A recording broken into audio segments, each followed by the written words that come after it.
Welcome to the Slop Farm. Enjoy the video. You'll start by getting the essentials ready. Have your Twitch account with two-factor authentication turned on and decide which bot you'll use. Choose between hosted options like Nightbot or Stream Elements, or plan a custom bot if you need advanced features. Once chosen, register a dedicated Twitch bot account and generate its OAuth token so it can join your channel.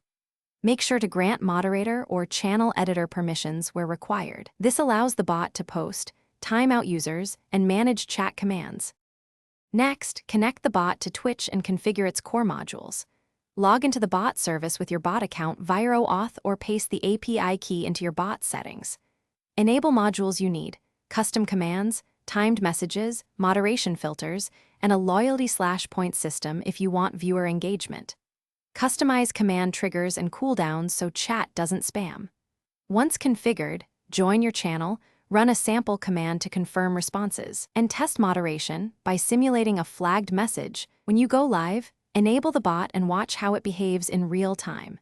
Make sure chat overlays and chatbot responses appear as intended, and tweak cooldowns or profanity filters if chat gets noisy. If commands fail or the bot stops responding, first reauthorize the OAuth token and confirm the bot account still has required permissions. Also check API rate limits and view the bot's logs for errors. If needed, restart the bot service or switch to a backup command set so the stream stays smooth. Thanks for watching. Consider subscribing if we helped you today.